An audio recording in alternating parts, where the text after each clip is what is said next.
Heat, Collateral, The Last of the Mohicans, The Insider, Public Enemies. What's the common denominator here? Michael freaking Mann. There is nobody in the game this good at grounded, gritty action, and Public Enemies is a movie that adds a historic element to Mann's game. Covering the final months of John Dillinger's life, this movie is full of Prohibition-era firearms and it stays true to its source material with extremely modded and converted firearms that were really used by John Dillinger's game. The crew really gave it their all for this production, and if you still haven't seen it, you're in for a history piece that uses guns as its centerpiece. Pause this video right now and go watch it. You'll regret it if you let us spoil it for you. We were surprised at just how good and era-accurate the gun collection is in this movie. It draws you in and makes you feel like you traveled to the early 30s, and this train of immersion is choo-chooed onwards by, first and foremost, the guns. Here's how they did it. The Tommy gun is by far the most common gun in the movie. It's about as common as the word family in Fast and Furious movies. We see not only John Dillinger and his entire crew use it, but Agent Melvin Purvis uses it in a few scenes as well. The Thompson was designed in 1918 with the intention of being used in World War I trenches, but it never actually made it to combat. It was, however, absolutely adored by Depression-era gangsters for several reasons. Before the 1934 law restricting the sale of full-auto weapons, Thompsons were widely available. Buying one was no more difficult than buying a hunting rifle, provided that you had the money. The retail price was around $200 back in the 1920s, which translates to roughly $3,700 nowadays. Aside from being legal to buy, they were pretty much the sole available gun if you were in the market for an SMG.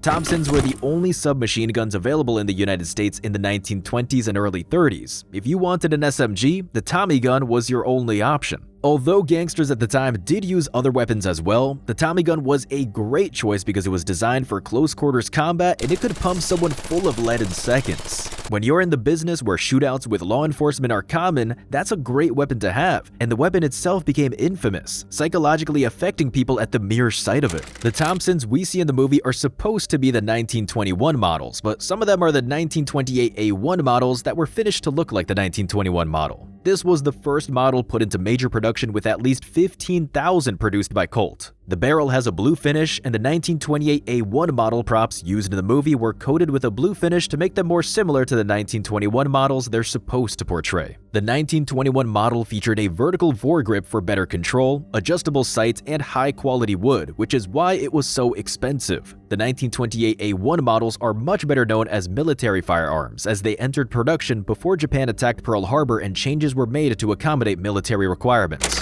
The 1921 model is 33.75 inches long with a 10.5-inch barrel, weighing in at about 10.75 pounds. 20 and 30 round magazines were available, but the drum magazines were incredibly popular because they gave the operator 50 or 145 ACP rounds to work with. Something that we unfortunately don't get to hear in the movie is how loud these drums were. Even though they were sent to the front in the Second World War, soldiers opted for box magazines because drum magazines simply rattled too much when they were moving, which would give away their position. This isn't really important for gangsters, but it's still a shame we never hear this in the movie. The 1921's rate of fire was an astonishing 900 rounds per minute, which means you can empty a 50-round drum magazine in as little as 3 to 4 seconds. Well-preserved 1921 Thompsons are incredibly valuable nowadays because so few of them were produced, specifically 15,000, which is minuscule in comparison with more than 500,000 M1928 A1 models. So in case you have $25,000 to spare and you want to spend it on something cool, keep an eye out for Thompsons at gun auctions. The use of the Thompson in the movie is far more than fine. Some of them are 1928 A1 models, but they were adapted to look like 1921 models, and that's okay. 1921 replicas are difficult to get your hands on anyway, and this doesn't break immersion, nor can you spot it in the movie. In fact, some of the Thompsons were actually Frankenstein Tommy guns, as they were built using parts from several Thompson variations. This gun defines this movie. We didn't exactly keep track, but it's present in almost every shootout, and that reflects real life. Aside from John Dillinger and his crew, who really did use the Thompson in real life, this was a tremendously popular gun in Al Capone's circle, as well as with other criminals. The fact that it appears so often in the movie is entirely realistic. A very special firearm we get to see in the movie is Dillinger's machine pistol. Both Dillinger and Babyface Nelson had homemade machine pistols in real life, both created by gunsmith Hyman Lebman. The gun is actually a Colt M1911A1, also known as the government model, that was modified to fire full auto, fitted with an extended magazine and, incredibly, Thompson's foregrip and Thompson's cuts compensator, which added a bit of length to the barrel and turned it into a mini machine pistol. We don't actually see Dillinger use it in the movie, which is a travesty because he did use it in real life, but we see babyface Nelson use it on 2 occasions. The prop used for the movie is also a Colt government model rechambered for 9mm rounds, firing blanks.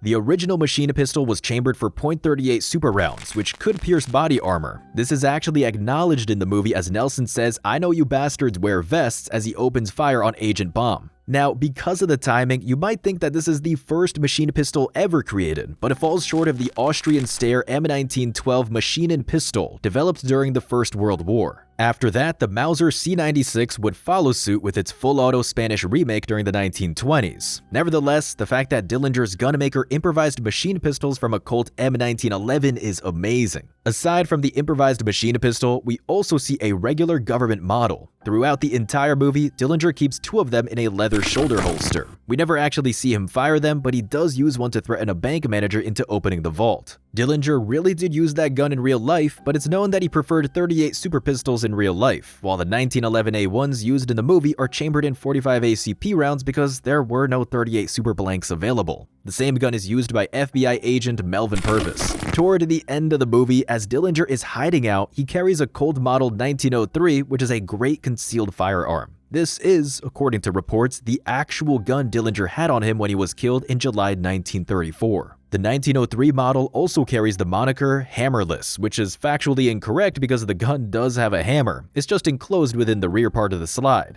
The hammerless part of its name was added for advertising purposes, as this gun's main selling point is its concealability. Designed by John Browning himself, this is a 7-inch gun with a 4-inch barrel, weighing no more than 24 ounces, chambered for 32 ACP cartridges, fitting 8 of them in a magazine. A Colt M1911, which we'll take as an exemplary gun of that era, weighs 39 ounces and measures in at 8.5 inches, and it's much more difficult to hide in comparison. The concealed Colt lore gets even more interesting because Belgium's FN adopted the design and created the FN Model 1906, shortening the gun to 4.5 inches and making it lighter at 13 ounces, which made it overall easier to conceal. To make the gun smaller, penetrating power had to be sacrificed, and the FN Model 1906 had to be chambered for the 25 ACP cartridge. Then, John Browning adopted all of those improvements and created the Model 1908 vest pocket. It was named that because it could be easily hidden in a vest pocket. All the technical details are the same. The gun is much smaller than the 1903 model, but in that very same year, 1908, Colt released a new version of the 1903 model chambered for 380 ACP rounds and called it Model 1908. So, as if the marketing department at Colt intentionally wanted to confuse us, there's a Model 1903 hammerless, a Belgian FN Model 1906, a Model 1908 vest pocket, and an upgrade of the Model hammerless 1903 that's also called the Model 1908. We only see the Model 1903 in the movie, which is historically accurate, but we just wanted to point out that there's an entire subgenre of Colt's concealed carry firearms from the start of the 20th century. The final handgun we'll talk about is Dillinger's iconic wooden gun. While awaiting trial, Dillinger was kept in the Crown Point jail, which was deemed an escape-proof facility by the police. On March 3,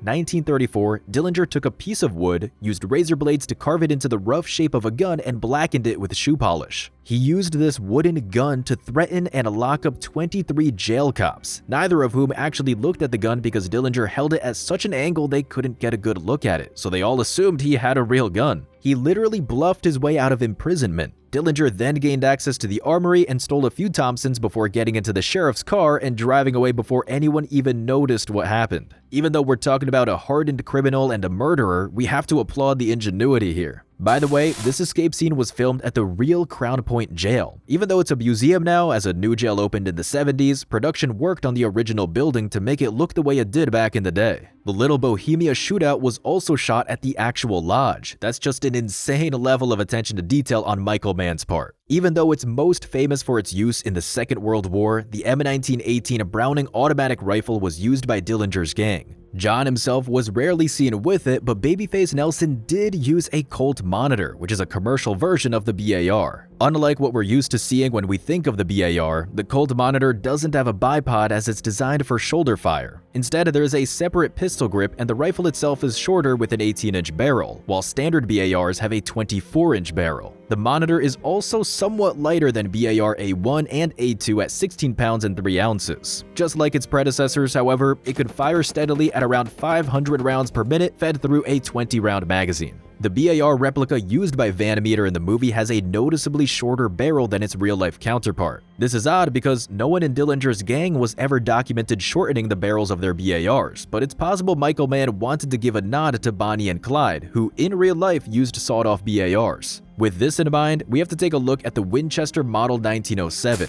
You might have noticed that Dillinger's gang has a thing for weapon mods. This is entirely true to real life. A Winchester Model 1907, sometimes called the Lebman 1907, is truly a unique weapon. First of all, he shortened the barrel and installed a compensator to improve recoil control and muzzle rise. He added a Thompson-style foregrip to help with control, and that's impressive on its own because he had to thicken the forend first. If all of that wasn't enough, it's widely believed that Lebman's 1907 was converted into a fully automatic rifle. Although this can't be proven, it's more than plausible. First of all, Lebman already demonstrated both his fetish and capability for turning semi-auto firearms to full auto with the Machine M1911 mentioned earlier. Secondly, the French military used automatic 1907s during the First World War, which means that converting the gun into a full auto isn't out of the realm of possibility for a skilled gunsmith. Two of these highly modded 1907 models were taken when Dillinger was arrested in Tucson, with one of them currently residing in the FBI museum. If you really want an iconic Prohibition-era weapon, we're gonna shout out a gun store from Idaho called Bull Creek Arms that produced about 20 custom-made Lebman 1907s at the start of the century. Although they don't produce them anymore, they did used to offer conversion services, turning regular 1907s into Lebman 1907s. It's unclear whether they still offer this service, but they might be worth reaching out to.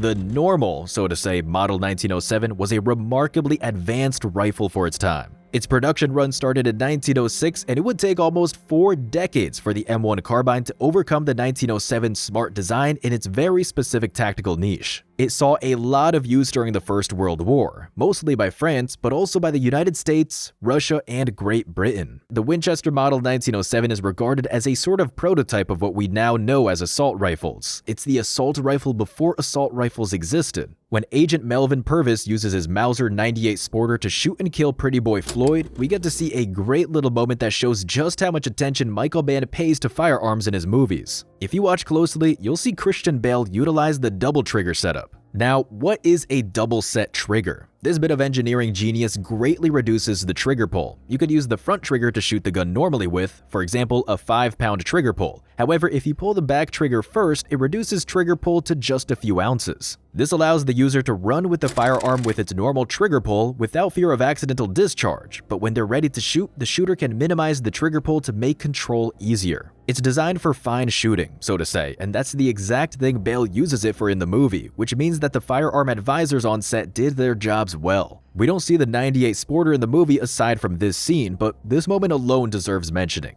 Aside from the Sporter, there are a lot of other guns in the hands of law enforcement in this movie, but we didn't want to waste time on them as they get barely any screen time in comparison to the Thompson and Dillinger's modified guns, which are the real stars of the movie. We see some officers using an M1903 Springfield, the Winchester 1892, and the Model 1897 shotgun, with Agent Winstead using a Model 1901. In a blink and you'll miss it moment, John Hamilton uses a sawed-off Remington Model 11, which is true to real life, as several of these were recovered after shootouts with Dillinger's gang. With that, we've covered all relevant firearms in this movie. Even though we like to take a dig at the historical accuracy of the movies we watch, we're not going to do that here. This movie tells the right story, but it kind of gets the order wrong. For example, Agent Melvin Purvis shoots Pretty Boy Floyd at the very beginning of the movie. In real life, Pretty Boy Floyd was killed 3 months after Dillinger. On top of that, he was never shot by Agent Purvis. Also, even though the movie kills off Babyface Nelson and Van Meter at the Little Bohemia Lodge, all members of Dillinger's gang survived that encounter in real life. This, however, as the kids say, is not that deep, and we feel it's not reason enough to take a deep dive into historic accuracy. If there's a true crime enthusiast willing to break it down in the comments, feel free to list all the inaccuracies. When it comes to firearms, this movie is an example of how era-specific action flicks should be made. The guns are all historically true to their era, and they're even gang-specific. The designers went a step above to create Dillinger's very specific machine pistol and a heavily modded Model 1907. The only real eyebrow-raising moment is the BAR with the shortened barrel, because this is something no one in Dillinger's gang was documented using, but it's entirely possible they did and that the gun was simply lost. Since Clyde Barrow really used a shortened BAR, we can see where Michael Mann got the inspiration from. All in all, this movie is a 10 out of 10, and that just goes to show how high Michael Mann sets the firearms realism bar when he makes films. Did you spot any mistakes we may have overlooked? And did you enjoy the Prohibition-era gun gallery? What's the next movie you want us to break down? Leave your answers in the comments below, and we'll see you in the next one.